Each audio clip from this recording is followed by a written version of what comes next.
In the Islamic tradition, there's a hadith that says that that God created the Ar-Rahman, the merciful, created man in his own image.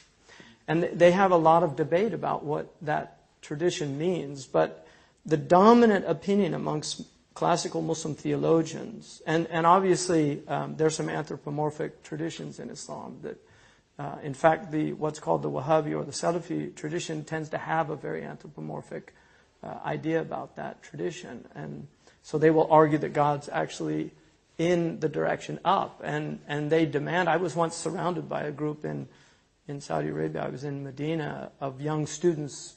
Some of them were American students that were studying there, and they surrounded me, demanding that I assert that God was up, like physically up there. And I said to them, I told them, I said, do you concede that the earth is round? And they said yes. And I said, well, where do you point if you're on the other side of the planet? What do they do? And that definitely confused them a little bit. But the theologians argue that we're created in the metaphysical image of God. And there are 20 attributes that are considered necessary for God to believe that God, the one is aseity, which the Catholics assert also. The idea that God is a being unto himself. He does not need anything outside of his own essence to exist. And then the idea of firstness without beginning, lastness without, and it goes on. But the 7 attributes that of life, of sight, of hearing, that he's mutakallim, that God speaks. So sight, life, hearing, speech, and that he sees everything. The 7 attributes.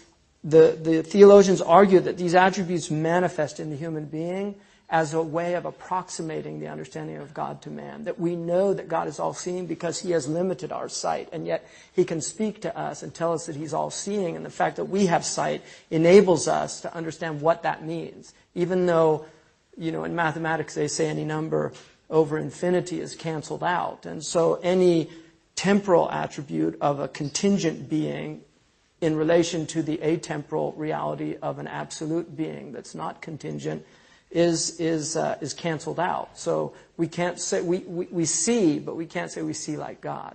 But when God says he is the all-hearing or the all-hearing or the omniscient, the all-powerful, we know what power is because we have been given this limited power, contingent power, that enables us to understand that concept. So the Muslims agree with the Jews and the Christians on that principle, but with that caveat that it has to be understood.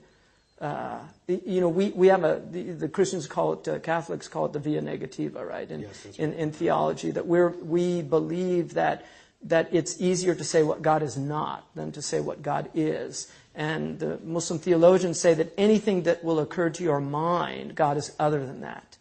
And so, in the end, there's the inconceivability of God for the human intellect, and in fact, there's a tradition, the Prophet Muhammad said, never reflect on the essence of God, but reflect on the gifts that God has given you, the blessings. And we know that mathematicians like George Cantor, who attempted to even penetrate infinity, and most of these mathematicians have gone mad.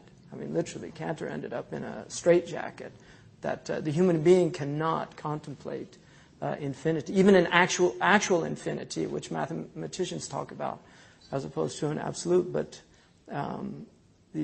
God's essence is impenetrable for the human intellect. So.